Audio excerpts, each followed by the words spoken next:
Fondation Jean Jaurès. Penser pour agir. Jonathan Holler, bonjour. Nous avons le plaisir de te retrouver. Tu as déjà participé à quelques rencontres à la Fondation à l'époque où tu étais basé à Paris. Donc, Jonathan, tu es ancien président du Democrats Abroad en France, et le Democrats Abroad est un peu une représentation du Parti démocrate pour les Américains vivant à l'étranger, en l'occurrence en France. Donc, tu es retourné depuis une bonne année, enfin tu préciseras, aux États-Unis, au Texas, où là tu es consultant en communication politique à l'agence Public Alliance, où tu te trouves, on voit derrière le panneau, donc à San Antonio, au Texas, où tu vis, où tu résides. Jonathan, ma première question sera plus d'ordre général. Nous sommes à quelques semaines donc des élections de mi-mandat que vous appelez midterms, le 8 novembre. Et donc, pourrais-tu un peu nous parler de la situation générale, du déroulement de la campagne au niveau fédéral, et aussi des grandes tendances en cours, enfin ce qu'indiquent les sondages à l'heure actuelle sur le rapport de force entre démocrates et républicains, et la composition du futur Parlement, Chambre des représentants et Sénat. Bien sûr. Donc, merci Alexandre de m'avoir invité pour cet entretien. Ça fait longtemps que j'ai pas pu parler avec des Français de la politique américaine depuis que j'ai quitté mes fonctions de président des Democrats Abroad, Democrats Abroad France. Donc, pour répondre à ta question, Joe Biden, il a vu une montée de popularité récemment, ces 2 derniers mois. Normalement, cette période d'un mandat d'un président, c'est aux alentours d'une quarantaine de pourcents pour un président, et on s'attend à ce que le parti présidentiel perde sa majorité normalement dans les midterms. Et il y a au début d'été, le président Biden, il était assez bas dans les sondages, et mais depuis il y a eu une montée de 9% de sa cote de popularité. Donc maintenant, il se trouve au 42% selon le New York Times, ce qui est assez typique au midterm, mais c'est quand même rassurant pour les démocrates qui craignaient ce qui allait arriver en novembre. Juste pour faire le résumé des sondages, 46% des électeurs se disent favorables à une majorité démocrate au sein du Congrès, et 44% des électeurs se disent favorables aux républicains. Donc, c'est presque égal et à l'égalité, parce que c'est toujours dans la marge d'erreur. Donc, pour les autres chiffres, le nombre de démocrates contents de la direction du pays a doublé de 27% à 50% depuis juillet. Donc, c'est énorme pour la base électorale des démocrates, y compris pour le nombre d'indépendants, parce que les indépendants, qui sont les gens qui sont ni républicains ni démocrates officiellement, eux, ils ont vécu le même changement d'esprit, c'est-à-dire que leur soutien du Parti démocrate a doublé de 9% à 27%. Donc, c'est énorme. Pour Biden, comme j'ai dit, sa cote de popularité a augmenté, et ça s'est augmenté considérablement pour ces 2 groupes également. Et les indépendants, c'est assez important après les primaires, pendant l'élection générale. Donc, quels sont les facteurs qui ont aidé cette montée de popularité? Moi, je dirais qu'il y en a au moins 4.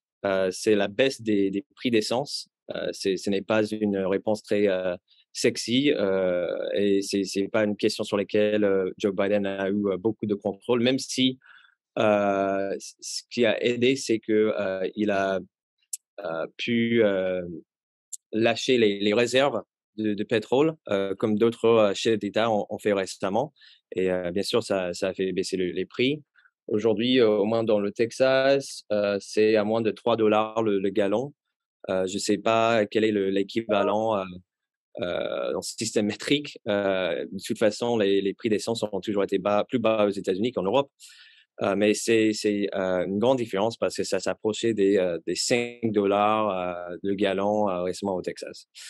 Euh, il y a eu bien sûr les succès législatifs, dont l'Inflation Reduction Act, ce qui était un grand package législatif, l'annulation de la dette étudiante, quoi d'autre? Dans le Inflation Reduction Act, il y a eu des mesures pour le climat aussi. Euh, et il y a eu, pourquoi ça m'échappe? Euh, Pardon, euh, je vais regarder dans mes notes. J'y reviendrai plus tard. Il y a aussi l'abrogation de Roe versus Wade.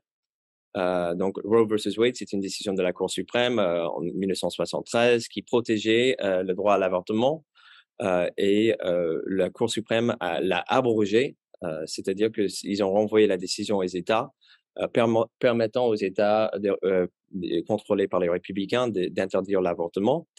Il y a aussi eu les troubles judiciaires de Donald Trump. Donc ça, c'est le 4e facteur. Donald Trump, il a des troubles judiciaires. Le FBI est en train de faire une enquête sur tous les documents secrets qu'il gardait chez lui. Il y a aussi une enquête dans l'État de New York concernant sa fondation qui est accusée de fraude. Donc, ces 4 facteurs sont essentiels pour interpréter la montée de sa popularité. Mais évidemment, c'est pas gagné pour le Parti démocrate. L'économie est toujours important. Et malheureusement, les électeurs, ils préfèrent les républicains de 52% à 38% concernant les questions d'économie. Et je crois que pour revenir sur l'abrogation de Roe versus Wade, c'est un peu le facteur atténuant. C'est contre ces questions économiques, c'est les femmes, ils vont venir en masse. Elles vont venir en masse pour voter parce que on a vu dans les listes électorales, les nouveaux électeurs sont plutôt des électrices. La grande majorité sont des femmes qui sont mobilisées. Et même dans les sondages, on voit que 62% des électeurs pensent que l'avortement devrait être légal dans tous les cas ou dans la plupart des cas, et ils s'opposent à la décision de la Cour suprême. Donc, euh, donc prenons en compte ces sondages, ces chiffres crus.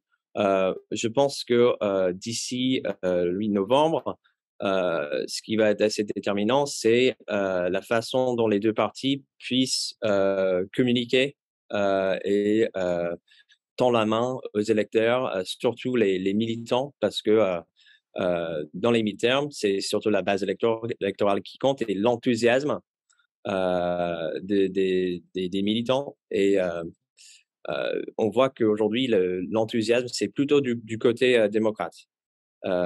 Et les républicains, ils n'arrivent pas à se réunir, à se rassembler autour d'un message assez convaincant. Par exemple, pour l'inflation, même s'ils sont soi-disant forts sur les questions de l'économie, sur l'inflation, ils n'ont pas une grande réponse. L'inflation, leur réponse, c'est de faire plus de puits de pétrole dans les terres protégées par l'État, dans les parcs nationaux, quoi. Et il y a un exemple récent des messaging assez flous du parti, c'est ce qui s'est passé avec Lindsey Graham. Lindsey Graham, c'est un républicain sénateur assez médiatique qui récemment il a insisté sur l'idée qu'une majorité républicaine, une fois au pouvoir, adopterait une interdiction fédérale de l'avortement. Et cela, ça contredit la position prise par ses confrères qui disent que cette question relève plutôt des États. Et très peu d'élus républicains étaient prêts à soutenir Lindsey Graham dans ce chemin. Et il a annoncé ça le même jour où les chiffres sur l'inflation sortaient. Donc, ça aurait pu être une opportunité pour les républicains de se rassembler, de critiquer l'administration Biden pour dire que, évidemment, les prix des produits de nécessité sont toujours élevés. Au lieu de ça, ils se sont vus contraints à minimiser les remarques de Lindsey Graham. Donc, on voit que le Parti républicain, il est divisé entre ceux qui veulent se focaliser sur l'économie et ceux qui préféreraient plutôt parler des questions sociétales. Donc, moi, en tant que démocrate, je suis assez optimiste. En même temps, il y a eu des articles sortis de médias Axios qui disaient que euh, Mitch McConnell, le président, en gros, du Parti républicain, pas le président, mais le leader du Parti républicain au Sénat, lui, il est assez optimiste. Il croit pas aux sondages. Il est assez discret en public, mais derrière les portes avec ses donneurs, ils disent que les sondages, ils font les mêmes erreurs qu'en 2016. Et l'enthousiasme montré au sein du Parti démocrate est surestimé. Donc, on verra. Il y a certains experts qui disent la même chose, que peut-être que les gens, ils n'osent pas dire qu'ils soutiennent Trump toujours. On verra. C'est difficile de faire confiance aux sondages depuis plusieurs années. En effet, oui. Merci Jonathan. Mieux vaut être prudent, même si Oui, exactement. il faut essayer d'être optimiste et d'espérer. Tu évoquais évidemment enfin, l'arrêt Roe versus Wade et la remise en cause de cet arrêt par la Cour suprême. Donc justement, la deuxième question, je souhaiterais t'interroger sur un peu ce que judiciaire on voit comme un peu une radicalisation politique et judiciaire Oui. aux États-Unis. Évidemment, on pense aux récentes décisions de la Cour suprême qui est maintenant sur les 9 membres très majoritairement républicaine et droite républicaine, avec les nominations notamment de Trump. On pense évidemment à la révision, évidemment, enfin, la remise en cause de l'arrêt de 73 sur le droit à l'avortement, sur le contrôle des armes, sur l'environnement, enfin, et d'autres décisions, à la commission d'enquête parlementaire sur les événements du 6 janvier 2021 au Capitole. Est-ce qu'avec tous ces éléments, on a l'impression d'assister à une emprise, voire une tyrannie d'une minorité politique, et je pense évidemment aux ultra-conservateurs républicains, les pro-Trump, et donc, ou assiste-t-on pas à une révolution conservatrice d'une victoire de la minorité au détriment de la grande majorité?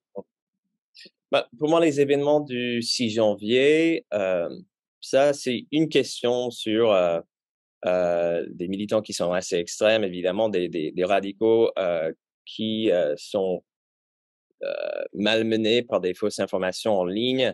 Et ça, c'est une question. L'autre question qui est importante, au moins pour cette élection, est la question plutôt institutionnelle. C'est-à-dire tous les facteurs qui ont contribué à cette majorité de juges conservateurs au sein de la Cour suprême. Donc, peut-être qu'il faut que je fasse un petit point sur comment ça marche. D'abord, on a la carte électorale aux États-Unis, qui est déterminée par le collège électoral. Donc, chaque État a un certain nombre de grands électeurs et c'est censé être proportionnel au nombre à la population de chaque État, mais c'est jamais assez proportionnel parce que tout État doit avoir un minimum de certains voix. La Californie, le ratio entre le ratio entre les grands électeurs et la population est différent pour la Californie que ça pourrait être pour le Montana qui a très peu de monde. Donc, si c'était vraiment proportionnel, il y aura 3 fois plus de grands électeurs pour l'État de Californie, si vous voulez. Donc, cela aboutit à une surpondération des petits États. Et peut-être que ça avait du sens au moment de la fondation des États-Unis, où il y avait 13 États, mais aujourd'hui, avec 50 États, avec des mœurs qui ont bien évidemment changé, ce que ça veut dire d'être un État démocratique, ce n'est plus très démocratique. Après ça, il y a quand même le gerrymandering. C'est le système, les pratiques au niveau de la législature de chaque État qui permet d'abord à ces législateurs de faire le découpage électoral, dessiner un peu les circonscriptions. Donc, le gerrymandering, c'est la pratique abusive de ces législatures de dessiner les circonscriptions de manière à ce que le parti au pouvoir tire l'avantage. C'est une façon de découper très intéressée. Donc, les républicains, puisque ils ont été pouvoir chaque moment les 2 derniers moments de recensement où ces redécoupages électoraux ont été faits. C'est eux qui ont eu le plus grand avantage normalement de pouvoir utiliser cette pratique. J'avoue que on voit que le Parti démocrate ait pu le faire dans l'État d'Illinois et peut-être d'autres États, mais c'est plus extrême dans les États rouges, c'est-à-dire les États républicains. Et cette carte électorale biaisée par le collège électoral et le gerrymandering de l'autre côté, c'est deux systèmes qui contribuent à une nomination des juges majoritairement républicains parce que ces systèmes déterminent le président et ça détermine les sénateurs. Donc, ouais, pardon, je me corrige, désolé. Ça détermine l'élection du président. C'est pour revenir aux sénateurs. Chaque État a 2 sénateurs, quoique, quelle que soit la population. Et donc, je vais expliquer plus tard pourquoi les sénateurs sont, les républicains sont plus surreprésentés dans les Sénats que devaient être. Et en fait, c'est les sénateurs qui approuvent la nomination des juges par le président. Et donc, même si le Parti démocrate a gagné la majorité des électeurs, je crois que c'est les 8 dernières élections, non, c'est 8 élections sur les 9 dernières élections. Il y a eu plusieurs juges qui ont été nommés par les républicains, notamment Donald Trump, qui n'avait pas la majorité populaire, et George Bush, qui avait été élu sa première fois sans la majorité. Même si il a nommé ses juges pendant son 2e mandat, évidemment, il n'aurait pas eu l'avantage pendant la 2e élection s'il n'avait pas été élu déjà. Donc, j'aimerais bien parler un peu dans les détails de surpondération des républicains dans le Sénat et peut-être dans le reste de la carte électorale aussi. Donc, le problème, c'est qu'il y a une redistribution géographique des voix démocrates ces dernières décennies. Les voix démocrates se concentrent aujourd'hui dans les grandes métropoles et aussi dans les grands États où se trouvent ces grandes métropoles. Donc, si déjà la collège électorale était et les pratiques des gerrymandering, l'élection des sénateurs n'étaient pas démocratiques, cette redistribution des démocrates rend les effets de ce système plus partisan. Et donc, un exemple, c'est que les 50 sénateurs qui sont démocrates représentent 186 millions d'Américains, alors que les 50 sénateurs républicains représentent 145 millions d'Américains. Je ne sais pas si c'est assez... c'est compliqué, mais quand on concentre les démocrates que dans les grandes villes, on laisse beaucoup de circonscriptions remplies par des républicains, et on voit qu'il y a beaucoup plus d'élections où les démocrates gagnent avec une grande marge leurs élections, alors qu'il y a moins d'élections où les républicains ils gagnent avec une majorité absolue leurs élections quand il s'agit des élections parlementaires. Donc, ça explique pourquoi il y a une surreprésentation des républicains. Mais j'aimerais aussi mettre l'emphase sur le fait que le gerrymandering que j'ai expliqué tout à l'heure donne aussi un avantage électoral à l'extrémisme. Donc, puisque le gerrymandering En fait, puis la façon dont les législatures dessinent à leur avantage les circonscriptions, ça aboutit à un état où les primaires sont les seuls tours qui comptent. Et les partis doivent faire plaisir à leur base électorale, alors que les militants, surtout les républicains, euh, évidemment, ils sont toujours captivés par Trump aujourd'hui. Donc, puisque cette façon de découper la carte électorale réduit la probabilité que les élections générales soient compétitives, c'est les primaires qui comptent et c'est le mouvement trumpiste qui est le seul à animer le débat pendant les primaires. Et donc, c'est pour ça que aujourd'hui, maintenant que les primaires sont passées, les républicains, ils essaient de revenir en arrière, de rétropédaler et de nier certaines prises de position qu'ils ont assumées pendant les primaires. Un exemple, c'est Don Bolduc, le candidat qui a gagné le primaire républicain dans l'État de New Hampshire. Aujourd'hui, il se présente contre une centriste démocrate, Maggie Hassan. Et lors des primaires, il disait que Biden n'avait pas été élu légalement et que s'il était au pouvoir lors d'une prochaine élection présidentielle qui ne lui convenait pas, il interviendrait. Je crois qu'il a même cité l'usage de l'armée. Il est assez antidémocratique dans son esprit. Il veut abroger le 17e amendement de la Constitution qui dit que les sénateurs sont élus par le suffrage direct, ce qui est assez bizarre comme prise de position pendant une campagne, si on veut séduire les électeurs. Mais le lendemain de la campagne, je crois que 2 jours après, 2 jours après le primaire, les primaires, il a dit aux médias que Biden a été élu de façon correcte. Il a changé complètement de sa prise de position. Il y a plein d'autres républicains comme ça. Et bien évidemment, c'est normal. C'est pas normal, mais je veux dire que c'est assez typique depuis des décennies que des gens ils changent un peu leur tactique et ils se centrisent pendant l'élection générale, mais c'est flagrant aujourd'hui à cause des circonstances qui sont celles d'aujourd'hui. Merci Jonathan. Avec la description précise que tu as donnée des institutions, on a l'impression que ces structures institutionnelles aboutissent, enfin aujourd'hui, à un peu une minorité majoritaire et une majorité minoritaire. Et là, Voilà. c'est un vrai problème démocratique parce que c'est une remise en cause des fondements même de la démocratie au sens philosophique du terme, pas que la démocratie américaine, mais de ce qu'est l'essence de la démocratie.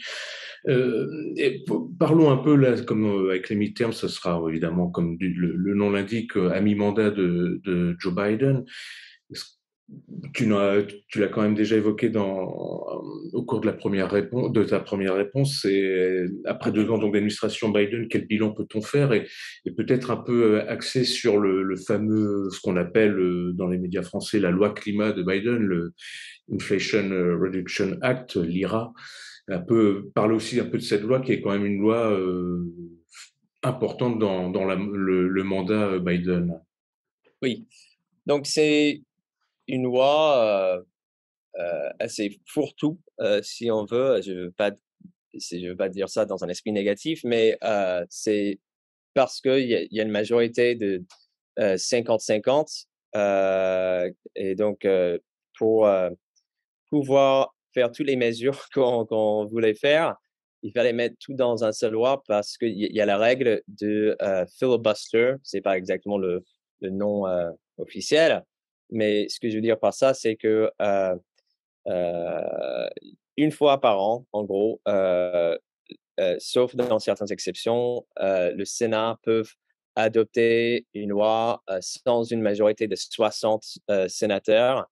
Et donc, ils ont pu faire cette loi, ce projet de loi, pardon pour les sons, euh, et ils avaient déjà tenté de le faire avec le Build Back Better loi. Désolé, mais c'est la même chose pour tout le monde et ils ont du mal à le prononcer rapidement. Et c'est peut-être pour ça que ça n'a pas été adopté, mais bon, c'était Joe Manchin, qui était le figure clé dans tous ces débats. Joe Manchin, c'est un sénateur de la Virginie occidentale et c'est avec lui que l'administration Biden a eu affaire pour négocier ce projet de loi. Lui est aussi un autre démocrate centriste, Kristen Sinema. Et donc, il y a eu des tergiversations pendant des mois. On pensait que les mesures qui se sont enfin trouvées dans cette loi plus tard, on pensait que tous ces projets-là étaient morts.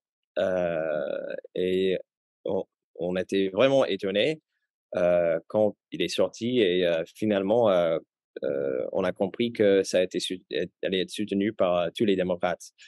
Euh, Finalement, il comprend ça et peut-être d'autres mesures de l'administration Biden. Tout ça, ça aboutit à 450 milliards de dollars d'investissement dans les énergies vertes. Il y a eu quelques concessions pour assister ceux qui travaillent dans le charbon. C'était pour faire plaisir à Joe Manchin. Je crois que l'autre concession, c'était des avantages pour les sociétés pétrolières. Donc, il fallait quand même des concessions. Mais finalement, c'est le projet de loi le plus ambitieux qu'on a jamais vu aux États-Unis pour le climat. Parce que même s'il y a eu des progrès pendant l'administration Obama, c'était que des mesures exécutives et donc des mesures qui ont été contraintes après par Donald Trump. Donc, qui ont été même, certains ont été même effacés ou ont été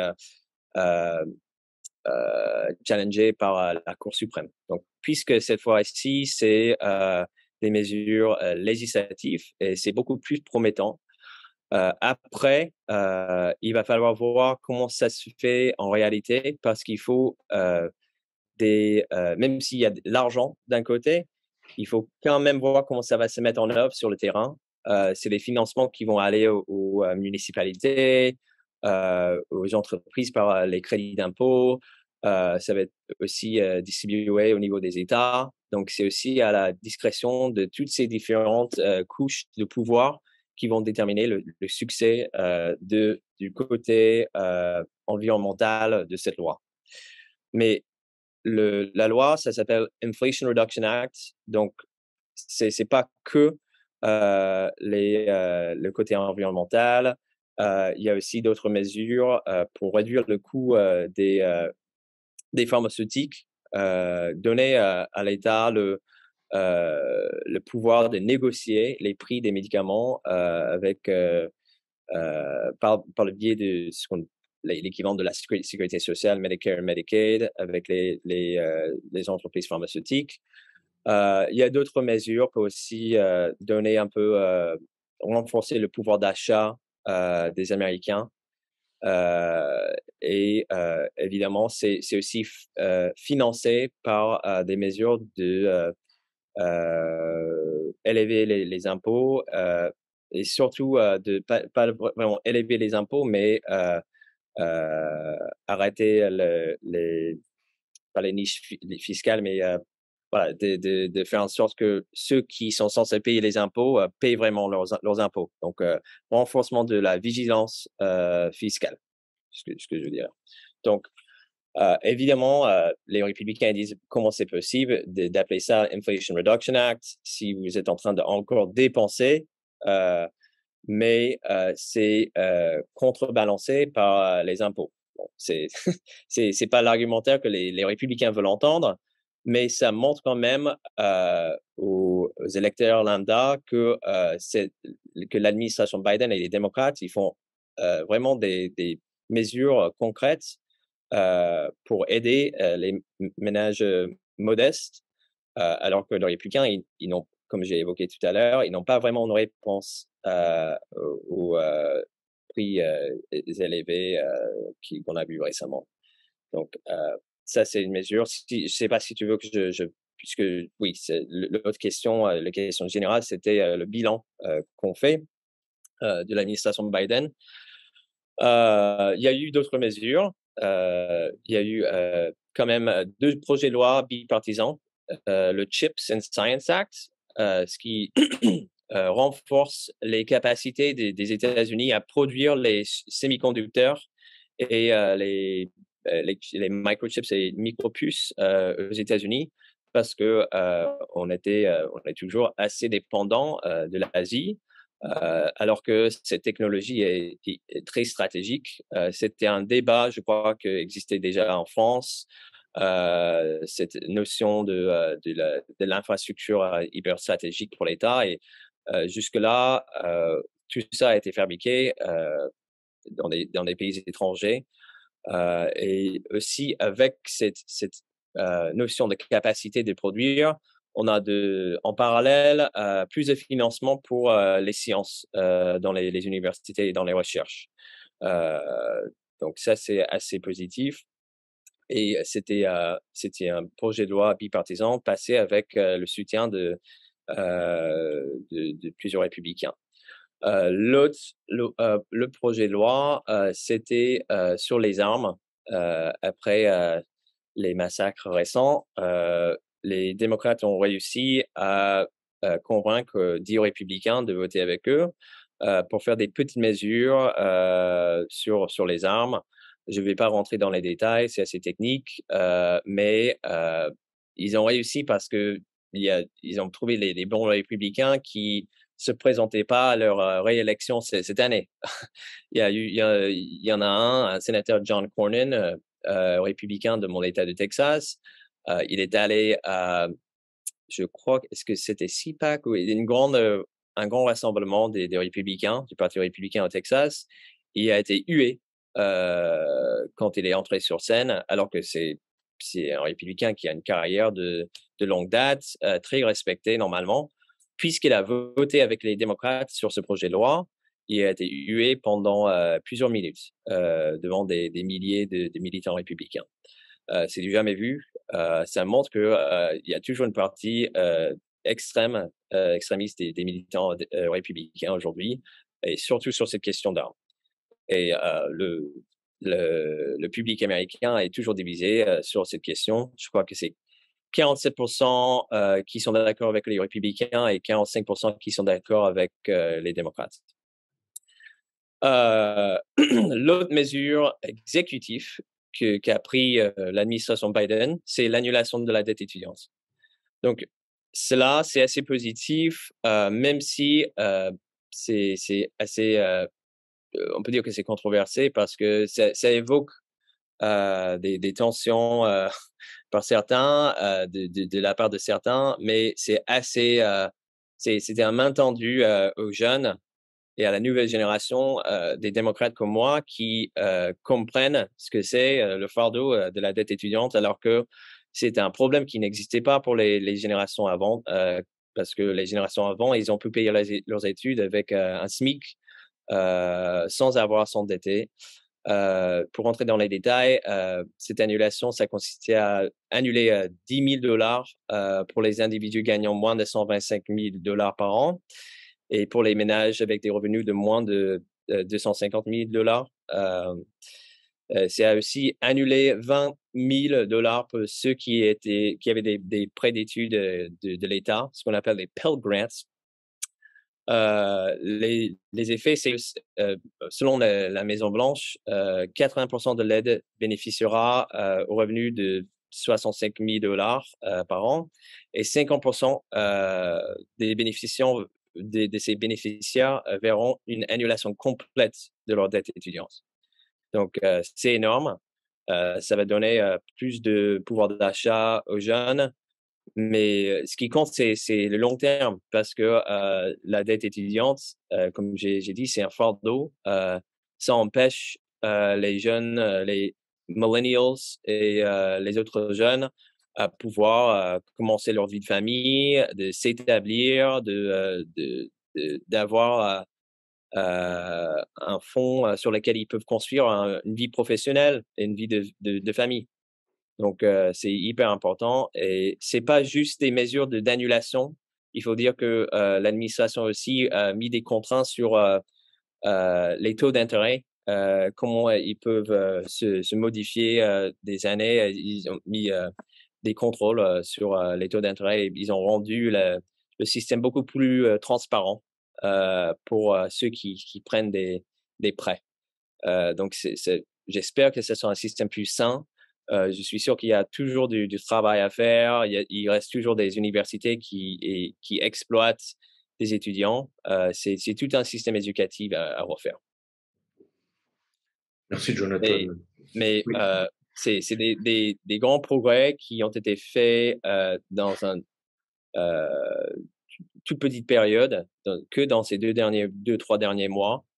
Et je crois que ça a changé la donne pour le Parti démocrate. Voilà. Merci. Justement, on parlait du bilan Biden à mi-parcours, dira-t-on, et des démocrates. Parlons un peu, si tu le veux bien, un peu des relations entre Joe Biden, l'administration Biden, l'exécutif et le Parti démocrate. Et je pense surtout à l'aile gauche du Parti démocrate ou hors Parti démocrate, évidemment, aux gens proches de Bernie Sanders, Ocasio-Cortez, enfin, et ces jeunes étoiles démocrates. Oui. Donc, malheureusement, je suis au Texas, je suis pas à Washington, D.C. Je ne saurais pas dire quelles sont exactement les relations entre les parlementaires, les proches de l'aile gauche et la Maison-Blanche.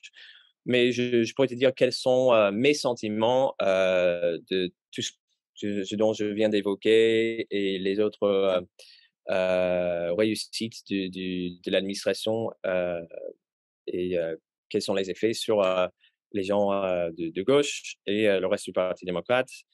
Moi, je dirais que c'est plutôt positif. Je crois que ce qui est particulier quand on regarde cette administration, ils ont vraiment réussi à réunir à articuler des politiques publiques qui réunissent les soucis environnementaux avec les préoccupations des ouvriers et de la classe moyenne. Euh, dans ce projet de loi IRA, il y a des crédits d'impôt pour les entreprises, pour les projets d'énergie qui utilisent les matières fabriquées aux États-Unis par des entreprises syndicalisées ou des entreprises qui offrent des salaires plus dignes. Et il y a aussi l'utilisation du pouvoir antitrust que Biden n'hésite pas à exploiter. Tu vois, il y a un cas récent où il porte plainte contre Walmart pour empêcher un monopole. Donc, ils sont beaucoup plus interventionnistes avec ce pouvoir exécutif pour protéger le pouvoir d'achat des consommateurs et pour protéger les droits des travailleurs. Et de la même manière, même plus que Biden il est capable de gérer avec les républicains au sein du Sénat, il est aussi capable de gérer avec les syndicats. Il a failli avoir une grève récemment, une grève ferroviaire qui aurait bloqué quasiment tout le fret aux États-Unis, le fret qui passe par rail aux États-Unis. Et donc, Biden, il a envoyé Pete Buttigieg en tant que secrétaire des transports et Marty Walsh en tant que secrétaire de Labor. Et ça a pris peut-être une semaine, peut-être plus. On ne saura jamais exactement combien de temps, mais ça avait l'air de passer assez rapidement. Ils ont joué les intermédiaires entre les syndicats et les patrons. Et ils ont arrivé à un accord pas complet, mais ils ont repoussé au moins pour l'instant les grèves. Et cela a semblé faire plaisir aux deux côtés, les patrons et aux syndicalistes. Moi, personnellement, j'ai assisté à quelques réunions des syndicats ici au Texas et j'ai vu combien les syndicats, ils sont rassurés, ils sont satisfaits par cette administration, surtout par le changement d'esprit envers les accords de libre-échange. C'est vrai que Biden, même s'il était président, il était vice-président sous Obama, il y a eu les tentatives de faire Trans-Pacific Agreements avec l'Asie.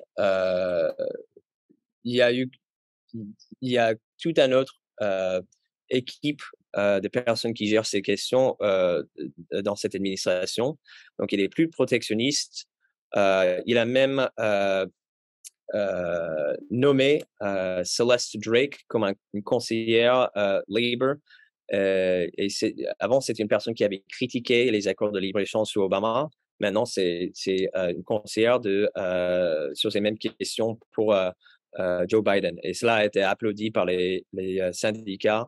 Une des personnes qui avait intervenu dans ces réunions auxquelles j'ai assisté, il avait dit, c'était une personne d'un grand syndicat, il avait dit que Joe Biden est le meilleur président sur ces questions de libre-échange, de trade policy, qu'ils aient jamais vu. Donc, c'est un changement, je crois. Cela va continuer et je crois que ça fait plaisir plutôt, pas seulement aux démocrates, mais aux indépendants. Le contexte international par rapport aux accords de libre-échange a changé ces 20 dernières années.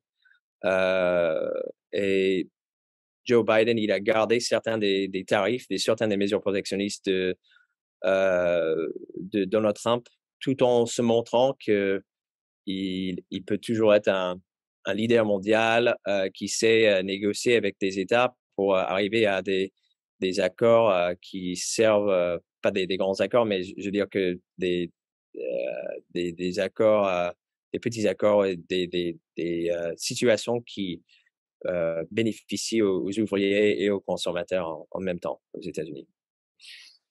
Ce que tu viens de nous dire, c'est peut-être aussi peut-être un élément important en vue des midterms et de la présidentielle. Si les cols bleus, les ouvriers sont satisfaits de l'administration Biden, c'est peut-être aussi un élément de mobilisation ou de retour pour certains qui avaient voté Trump ou républicain. Du coup, pardon? Non, j'ai dit exactement. Du coup, la dernière question, Jonathan, faisons un peu de prospective. Une fois les midterms passés, on sera à un peu plus d'un an du début des primaires en vue de la présidentielle de 2024. Donc, alors là, c'est vraiment de la politique fiction, il est trop tôt, mais faisons quand même, tentons le jeu. Quelle perspective pour le scrutin présidentiel de 2026 du côté républicain, même s'il a quelques ennuis judiciaires, et du côté démocrate, Biden, enfin, oui. Dis-nous. Donc, je dirais que Joe Biden, il évite la question. On lui a posé les questions récemment dans une interview de 60 Minutes et il ne voulait pas dire que c'était une décision prise. En même temps, il y a des questions légales s'il se prononce trop clairement là-dessus. Il y a des questions de financement de campagne, comme en France, qui interviendraient.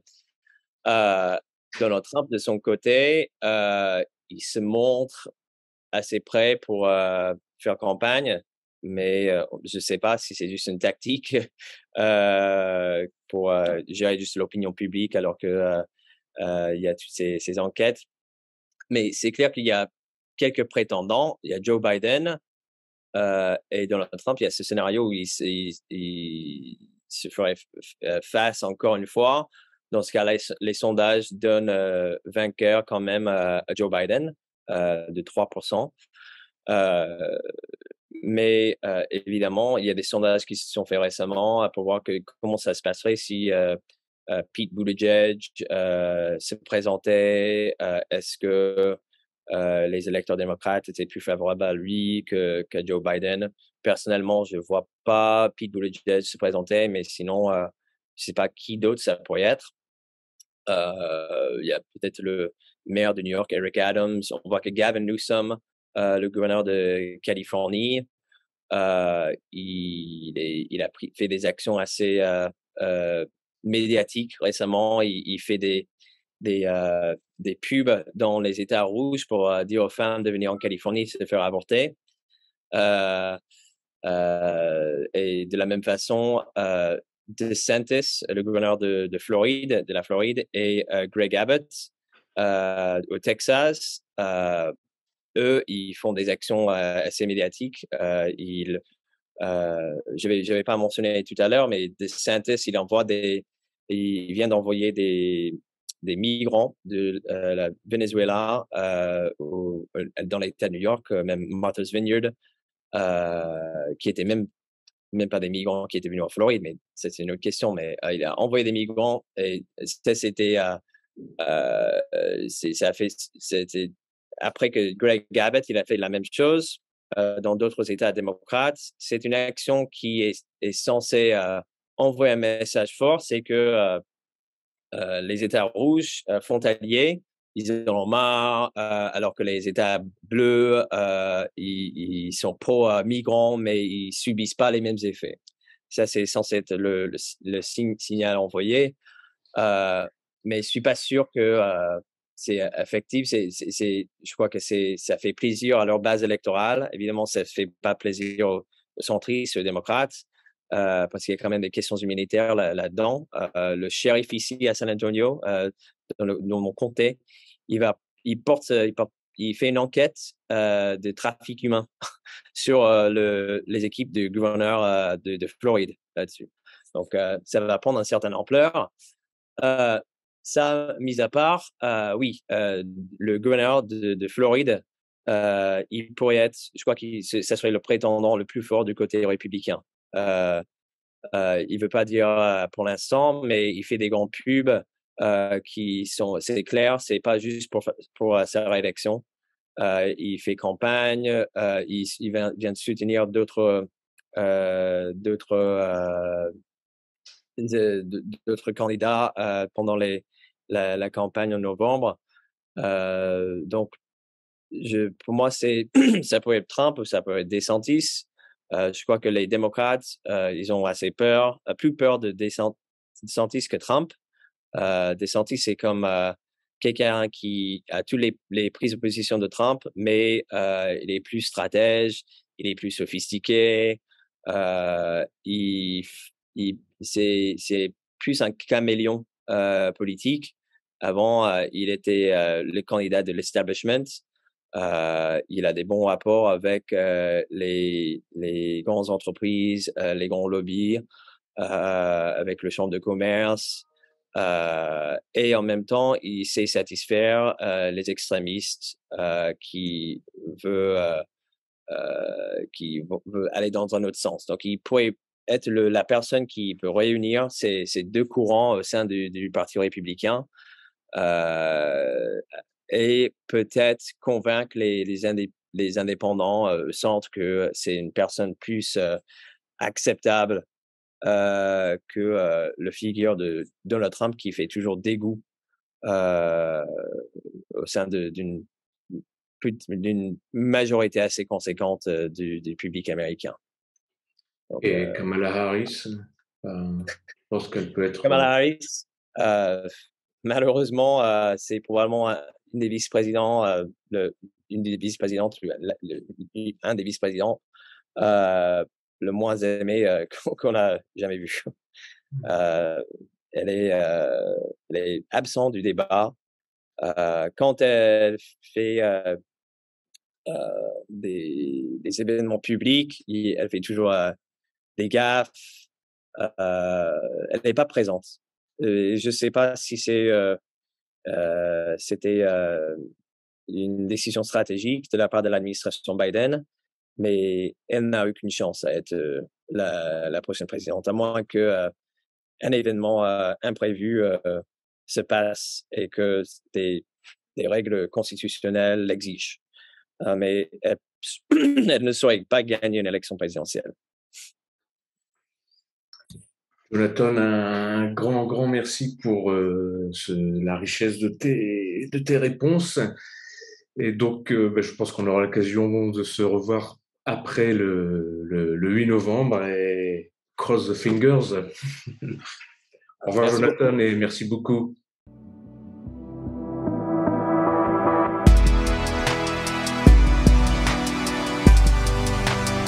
Fondation Jean Jaurès. Pensez pour agir.